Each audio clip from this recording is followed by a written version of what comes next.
जी हाँ नहीं फोन राहुल जी से प्रेरित होके मोबाइल आएगा तो मैं यहाँ आया हूँ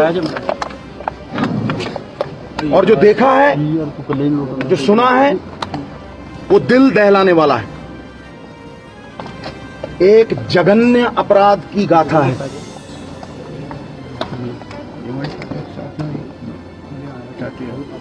पूरा हिंदुस्तान आज न्याय की गुहार लगा रहा है।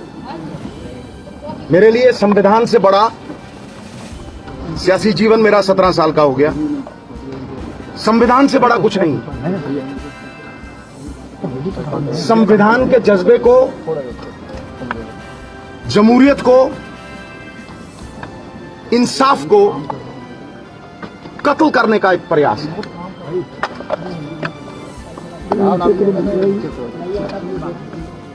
इंसाफ दोहरा मापदंड नहीं अपना सकता। मानवीय जीवन का कोई पैसों से मूल्य नहीं लगा सकता, इसकी भरपाई नहीं हो सकती। मैं लवप्रीत जी के पिता से बात कर रहा था और वो यहां पे भी वही भावना दोहराई गई है। उन्होंने कहा कि मेरी बेटी और मैं इंसाफ चाहते हैं, नहीं चाहिए हमें पैसे।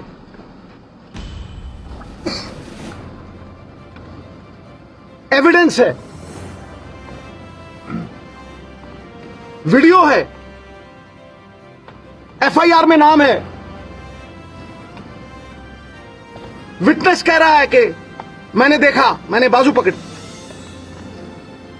एफआईआर में उसका पूरा सुरलेख है। तो फिर गिरफ्तारी इसलिए नहीं हो रही कि मंत्री जी के बेटे हैं, मुंसिफ कातिल हो गए। अगर रखवाला ही जुर्म करने लगे तो किसके दरवाजे पे दस्तक करेगा गरीब आदमी?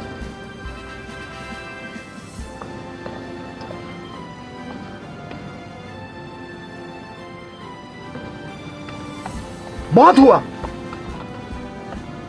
आज अगर आप किसान आंदोलन को देखेंगे तो विश्वास उठ गया है इस सिस्टम से। किसान भाइयों का भी विश्वास उठ गया है।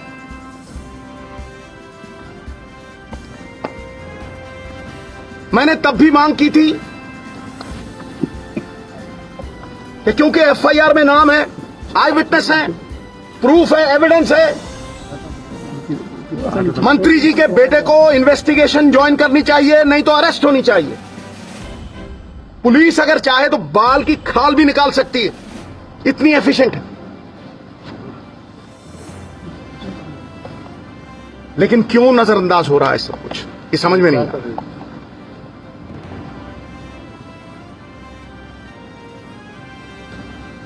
मॉरल अथॉरिटी हम लोग खोते जा रहे हैं, किरदार लुप्त होते जा रहे हैं। सवाल विश्वास का है।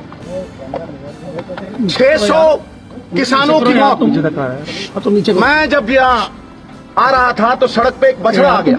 बछड़ा 2 बार ब्रेक लगी, हाय तौबा हुई और वो बच गया। इंसानियत मर चुकी है। पीठ के ऊपर सोच समझ के तेज गाड़ी भगा के रौंदते हुए चले जाना, कहां की इंसानियत? यह हैवानियत है। कोई हैवान कर सकता है। नीचे करो यार।